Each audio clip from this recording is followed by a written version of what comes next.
Alex Caputo. Hi, I'm Alex Caputo-Pearl, the president of United Teachers Los Angeles, and welcome to the Facebook Live. Tonight we're doing a special edition tonight because we're actually here at Pierce College in the West San Fernando Valley, where we just had a parent meeting about building the movement for the schools LA students deserve.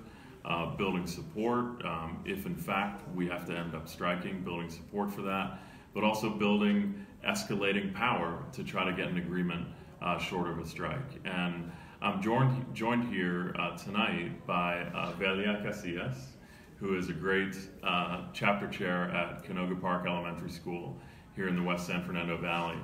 And I actually know Velia from one of the first school site meetings that I went on after becoming president of UTLA in 2014 was to Canoga Park Elementary School. And I noticed Velia sitting at one of the tables in the teacher's lounge bringing up all these great ideas about how to get teachers engaged and parents engaged. And she pretty soon after that became chapter chair and is very involved. So we're glad to have Velia with us. Thank you, Velia. I'm glad to be here.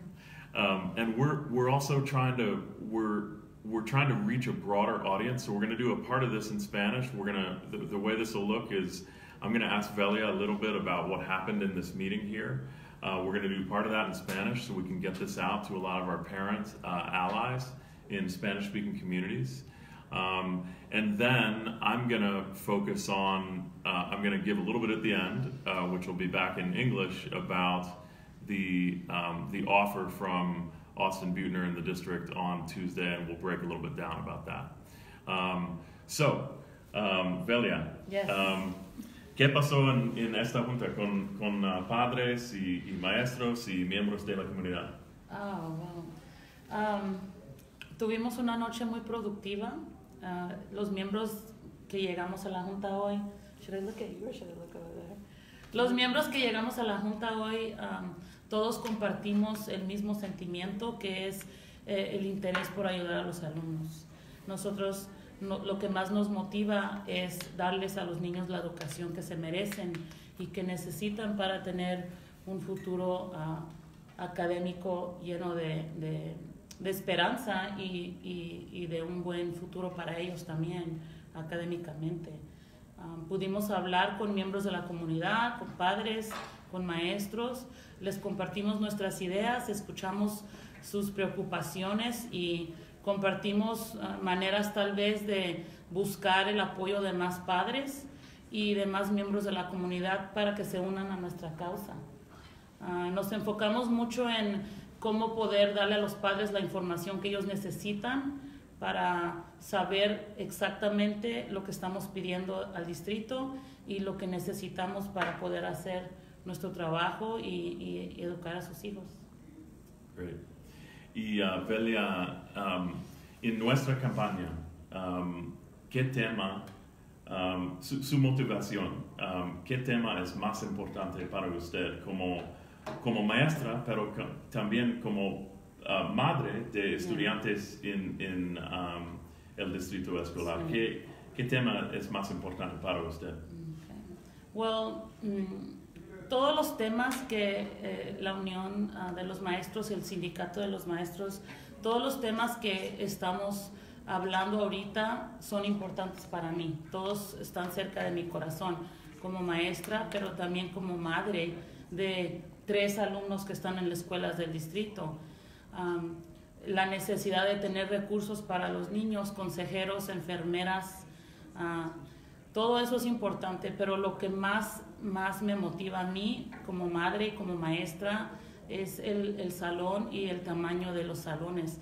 El número de alumnos que tengo en una clase es lo que más me motiva a mí a trabajar y a seguir la lucha para las escuelas que se merecen los niños.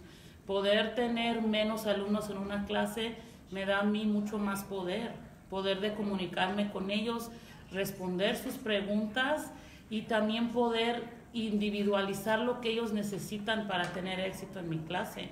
Entre más niños tengo, es más difícil hacer esas conexiones personales con ellos. y eso es lo que más me motiva a mí, es lo que es class size, que es el tamaño de las clases y el número de alumnos que hay en un salón. Great. Y Velia, en la Junta de los Padres en esta noche, usted está organizando un evento en la comunidad acerca de su escuela en Canoga Park. Y es un evento en un parque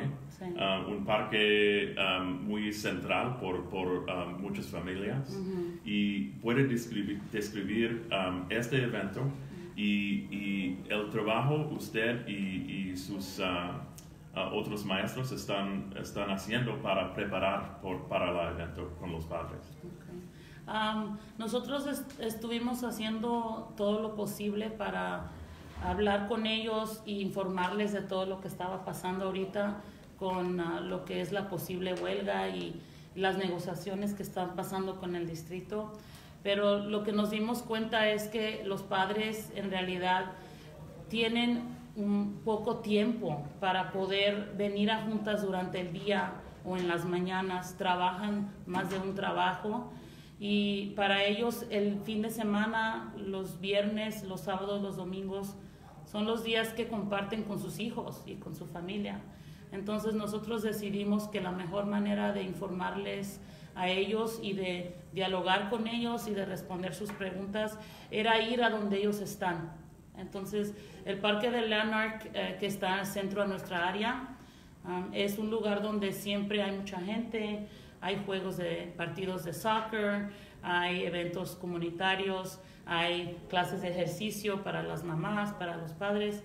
Nosotros decidimos ir allí, pedimos un permiso con el Departamento de Parques y vamos a estar allí el viernes 9 de noviembre de 5 a 6 de la tarde y si están los niños allí, mejor, los padres así pueden estar sin preocupación de quién va a cuidar a sus hijos porque ya están ahí.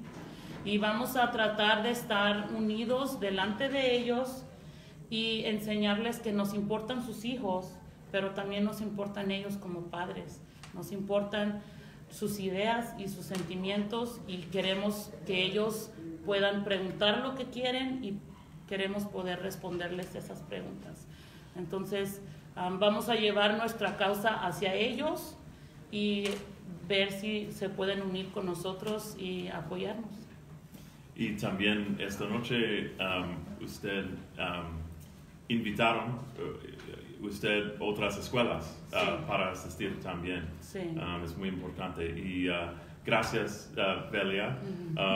Líderes como usted son muy importantes porque usted es maestra, pero también padre de familia y también con una conexión muy profunda con la comunidad. Sí.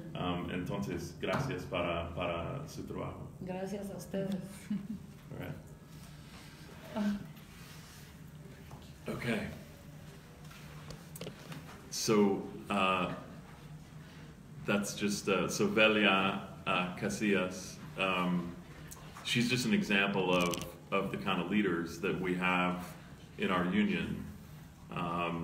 You know, doing the work in the classroom every day, but also reaching out to the community, to parents, trusted by parents, and we have to have confidence. Sometimes we can lack confidence that we have the support of parents and communities, but we really do, not just in all of the polls that we see, but in just the day-to-day connections that we have with parents, like Velia described. And so it's really great to be here at Pierce College, here in the West San Fernando Valley, you know, following a meeting like we just had with parents. So I'm going to take just a minute here to talk a little bit about the offer that came to us on Tuesday evening. And I'll talk about that for a minute, and then there's a couple of questions that we got, you know, online that I'll respond to. So on Tuesday afternoon, we got a letter that was a new offer from LAUSD, and unfortunately, over the course of the last 2 days, the district has been on its usual public relations campaign, really unfortunately just lying about what this proposal is. And we've been in the media as well. You know, we were on KNX, Channel 11, KPCC. I'm going to be on KABC in the morning. So we're really pushing back against that. But let me tell you what's happening with this. The district in their press release said that they are offering us a salary increase with no contingencies on it. And that's just false. The salary increase that they're offering continues to have the contingency on it of doing extra work. Our members having to do extra work to get a pay increase that they already deserve with the amount of work that they do. And it also has the contingency of changing for any new hires, changing how long it takes to qualify for lifetime health care. And as other unions have seen within the labor movement, that can be a very, very slippery slope if we begin giving things away for future hires, particularly around something as important as healthcare.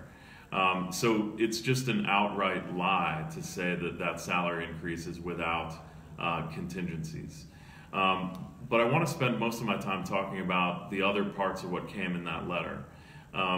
Austin Beutner has continued to make salary the centerpiece as if this is only about money. And we are fighting for a fair wage, and we're going to win a fair wage and a salary increase. But this is about way more than a salary increase. And so they finally got the message that we needed class size addressed. And they put forward another offer on class size, and again, unfortunately, lied about that and said in their press release that they would be addressing, you know, putting, they use the word firm boundaries on, you know, how high a class size could be. And that's just an outright lie. There are three parts of their class size proposal. The first part says we're going to get rid of Section 1.5 of the contract, which is what we've been saying as UTLA for well over a year. Get rid of Section 1.5 of the class size article, because Section 1.5 is the clause that says that the school district can jack up class size, break through all class size caps whenever they want to, unilaterally, by just saying that they're in financial distress. So guess what they've said for the last 25 years? We're in financial distress, therefore we have no class size caps. And this has led to Los Angeles having some of the highest class sizes in California and in the nation. So it starts off with what looks like a good note. We're going to get rid of Section 1.5, just like UTLA wants. But then you read the other two parts of what their offer says. The second part says that they want to permanently replace the part of our contract that has our class size caps in it, that they want to permanently replace that part of the contract with higher class size caps that are part of a 2017, an August 2017 Memorandum of Understanding that we were forced to sign because of Section 1.5. Section 1.5 says they can go as high as they want on class size. And so we did have to enter into a Memorandum of Understanding in August of 2017, putting at least some limit on class size, even an unacceptably high limit. And so what the district is saying is they want to permanently replace lower class size caps with these 2017 Memorandum of Understanding class size caps, and that's completely unacceptable. So they are actually proposing to raise class size by as much as 7 students in a classroom at some levels and in some classes. Completely unacceptable. But it gets worse, actually, because the third part of the class size section of their letter that they sent on Tuesday lists 9 different circumstances upon which they can actually blow through even the higher 2017 class size caps. So 9 circumstances, like if healthcare costs go up, they can raise class sizes. If declining enrollment continues because of unregulated charter growth, they don't say that part, but if declining enrollment continues, they can blow through class size caps. The 9 circumstances are so ridiculous, and they will be triggered, they will be reached. It's basically a way of them saying that even the higher class size caps in that 2017 Memorandum of Understanding, they plan to not adhere to and not honor, because they're going to get one of their 9 triggers, and they're going to be able to say, we can jack class sizes up to whatever we want. This is completely unacceptable, and we're not going to take that kind of offer. One of the most striking things, though, of that Tuesday offer was what it lacked, what was not there. It was one piece of paper with something about salary, something about class size, and something about a couple of other things, smaller issues. And completely lacking was the access to nurses, access to counselors, expanding the curriculum by having more music, arts, ethnic studies, etc., limiting standardized testing so that it's not such an incursion on instructional time and imposition on educators was not there. Nothing in there about increased decision-making power for parents, educators, over how to spend school site budgets, and nothing in there about basic regulations on the growth of charter schools, which is sapping $600 million per year out of neighborhood schools. So as strikingly bad as the class size language was that they offered, was the complete absence of many of the other things that we have brought to the table, both things that cost money and things that frankly would save the district money. A complete absence of those. So we are continuing our escalation. We had great actions last week in many of our areas, and that kind of escalation and public pressure is going to force the district to send offers with genuine responses around all of our issues. So we're going to keep that up, we're going to keep escalating, and keep organizing for a good contract and getting strike ready if we need to strike. So what are we going to do now? This is the... Okay.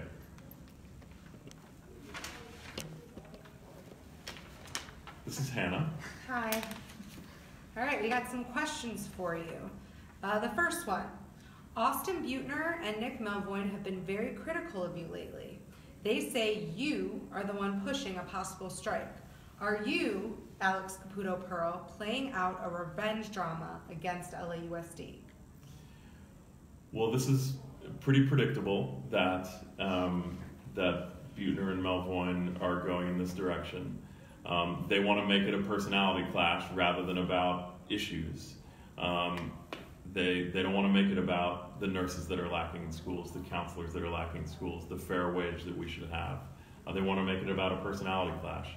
The thing that they need to get fully into their understanding is that 98% of our members voted to authorize a strike if necessary. And that is an energy that is felt across tens of thousands of people, not about one person. I got another one. When referring to the future of public education, Austin Beutner criticized your vision and said, "This isn't about unicorns and rainbows." Can you explain what teachers are fighting for? Is it all about salary? So, and my understanding is that these came from different folks on the Facebook stream here. So we're fighting for a broad program for a reason. We expect, frankly, for the district to make movement on salary because they're trying to trap us in a salary-only battle. There's two ways that they win if we take the bait and make this a salary-only battle. Number one, they then win the public relations war because they will go straight out there and say, see, all the educators we're fighting for was salary.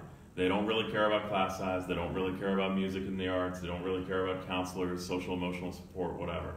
So they're hoping that we take the bait on a salary-only agreement so that they can win the public relations war. But there's a second reason that a salary-only agreement is dangerous, and that is that it doesn't create an obstacle to a downsizing program. Austin Beutner has no experience as an educator, but has a large amount of experience as a downsizer, someone who has downsized businesses for a living, which is what you do as an investment banker. He can afford to give a salary increase for this year if he's planning on laying people off next year. He can afford to give a salary increase this year if he's planning, like he is, on attacking healthcare relentlessly next year and increasing out-of-pocket costs.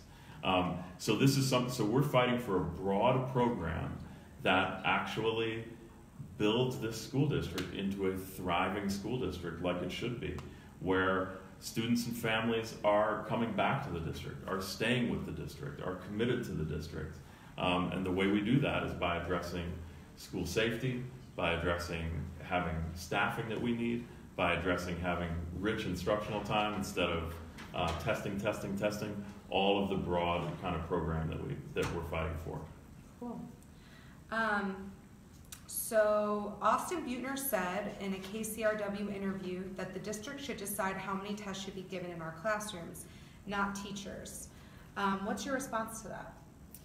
So this is really interesting, and it's part of the reason that we've been in bargaining for 19 months, and it's part of the reason why it was a setback when Austin Beutner came in as superintendent in May. He has not only taken a hard line on economic issues, and even though there's a $1.86 billion reserve, which he wants to hold to the side while he creates austerity and an environment to make cuts. But not only on economic issues is he resistant to our proposals, on basic professional issues of professional discretion, of what our working conditions are like as educators. So the fact that he says that testing should be completely driven top down from the top of Beaudry down into schools is a ridiculous disrespect of professional educators who should have discretion, as we say in our proposals, over what standardized tests they find most useful in our classrooms. Of course we're going to do state mandated and federal mandated standardized tests, but teachers should have discretion over the other non-mandated tests that we use in our classrooms. Yeah, agreed. What is the union? All right, so this is another question from one of our members. What is the union doing to publicize through the media the real issue? That teachers are making at least 20% less in real wages than in 2004, and class sizes are continuing to grow, all of which keeps smart people from teaching within the district. So we've been really proud of the media work that we've done. I mean, there's a couple of things that we should just understand from square one of this discussion, and that is that Austin Beutner, in between the time he was an investment banker and then ran for mayor of Los Angeles, in between that time and when he became superintendent, he was the publisher of the LA Times. So the corporate media and the LA Times type driven media, we're never going to be their favorite people. Because people like Austin Beutner, who were former publishers of the Times, they're wired across the corporate media. So that said, our message is getting into even the corporate media. So the LA Times, for example, now, whereas 6 months ago, they used to just say, the union is just fighting for salary. Now, in every single story, they say, the union is fighting for more counselors, more nurses, lower class size, increased salary, regulations on charters. They've actually been forced to include our whole program and get our message out. But beyond the corporate media, we're seeing a ton of growth. In fact, last week, in 1 week alone, we had over $2 million of free publicity. So earned media. We did some stuff that was interesting.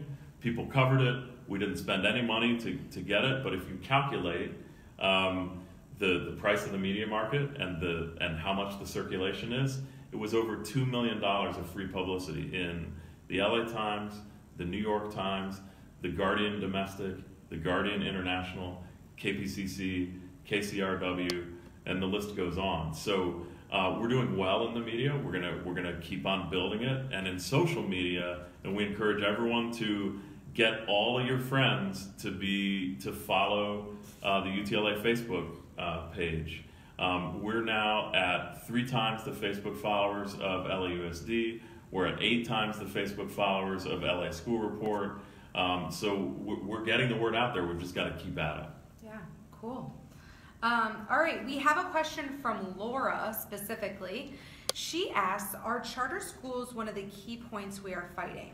Besides class size reduction, this should be one of the most important to fight. So we have bargaining proposals that directly address the charter school issue.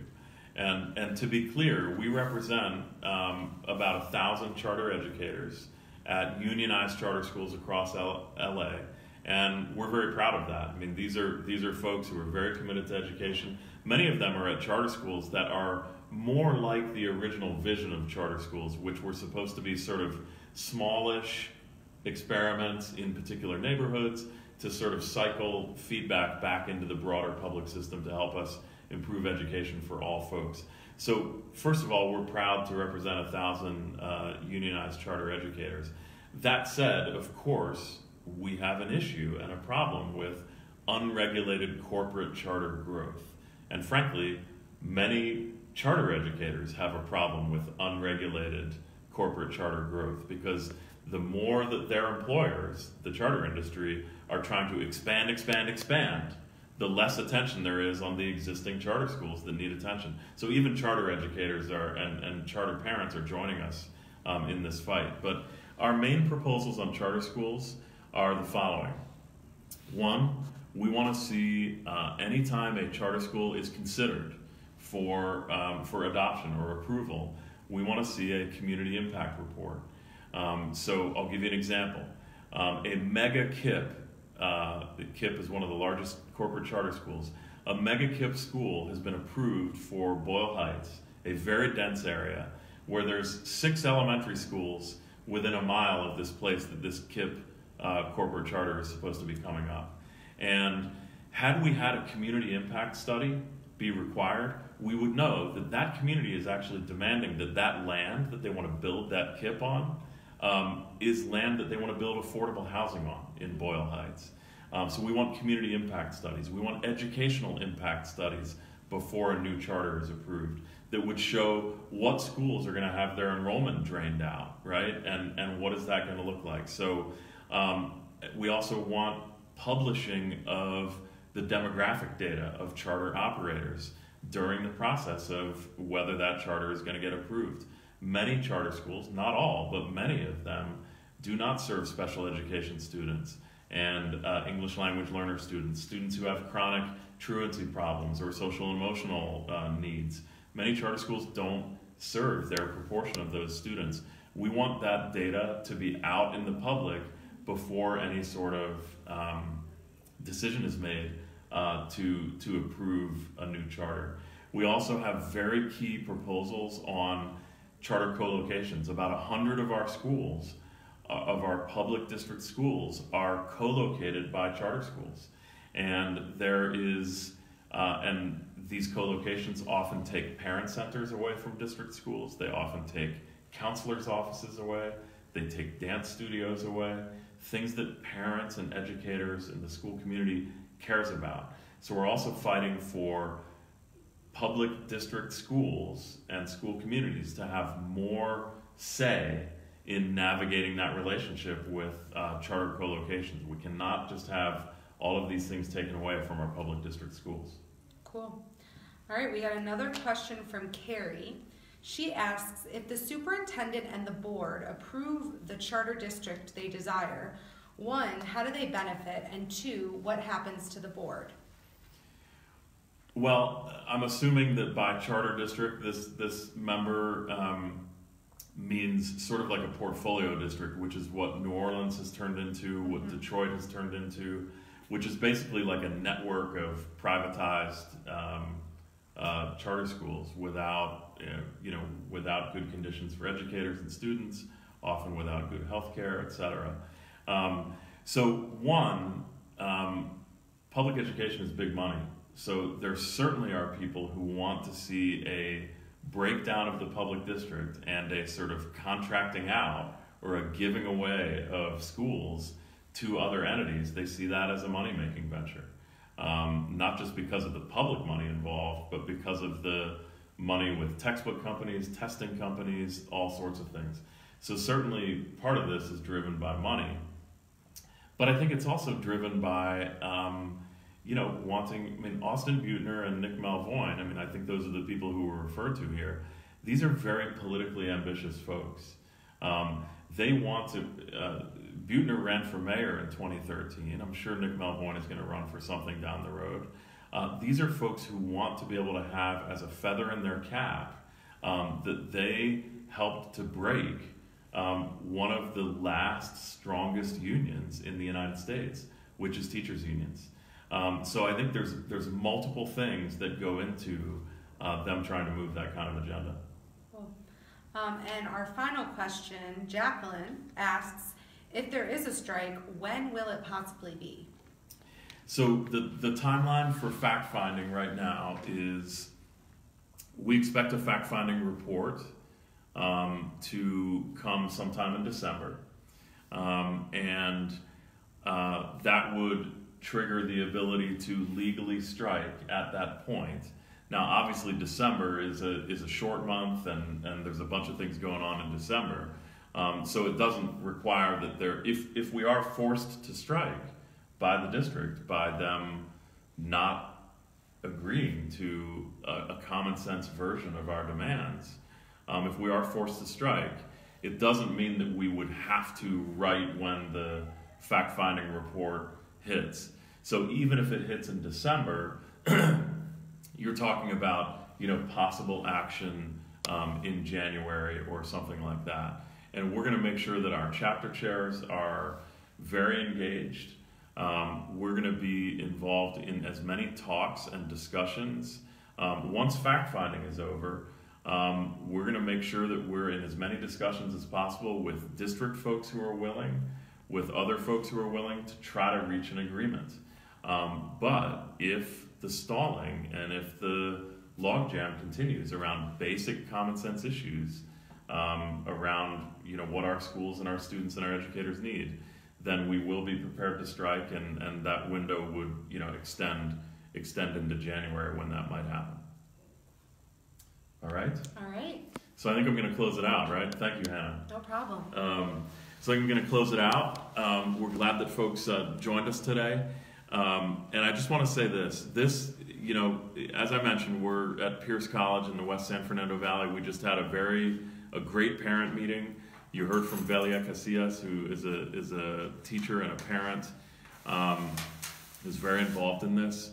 And I just want to say how inspiring it is to be a part of meetings like today and actions like we saw last week. There is a lot of energy out there. And really there's two sides of this coin. We are fighting for the basic survival of the civic institution of public education in Los Angeles. When we've got an aggressive privatization movement and underfunding of our schools from the state level, and the district hoarding a $1.86 billion reserve, a higher reserve than they've ever had before, but refusing to spend it on the urgent needs of our students, when we've got those conditions and we've got a privatizer at the helm of the district, we know that we're fighting for the basic survival of the civic institution of public education. But there's a flip side of that coin, and the flip side of that coin is we are just fighting for what is right and inspiring and what all of our schools should be for all of our kids in all of our communities and all of our adults who go to adult school in all of our communities. We're fighting for the kind of schools and services and educator conditions and student learning conditions that we want everywhere. So there's something very inspirational about just fighting for what is right. And so I want to end with just a call out. You've got emails about this, but December 15th is going to be such a key and historic date in Los Angeles. It is going to be a march for public education in downtown Los Angeles. We're doing it on a Saturday. It'll be that first Saturday after you're on break, so everybody's going to be feeling good and coming downtown. We're doing it on a Saturday because so many parents do want to join us, and Saturdays are easier. Families want to join us. Other unions want to join us, not just other unions that work for LAUSD, the Hotel and Restaurant Employees Union, others. So we're doing it on a Saturday to be a really big collective march across many different sectors for public education. So make sure that you mark that down in your calendar. On that date, we will either be celebrating a great agreement that we can be proud of, where we've won some things for ourselves, for our students, for our schools, for our communities, or we will be sending an unmistakable message by having thousands and thousands of folks out there that if the district doesn't work quickly with us over that winter break to reach an agreement, that they will be facing a strike sometime shortly thereafter. So December 15th, either way, is going to be a critical moment. Celebrating that agreement or throwing that gauntlet down for the last time and making sure that we speed up into talks to try to reach an agreement or face a strike in the city of Los Angeles. So thank you for joining us tonight. Tomorrow there's going to be the regular Facebook Live where we're going to have great rank and file members, classroom teachers, wonderful people who are in the classrooms with students every day. They're going to be talking tomorrow. They're members of our bargaining team, and they're going to be talking about how it feels from the perspective of a bargaining team member to be in the position that we are. There's some great leaders, so please tune in for that. So thanks a lot, and have a great night.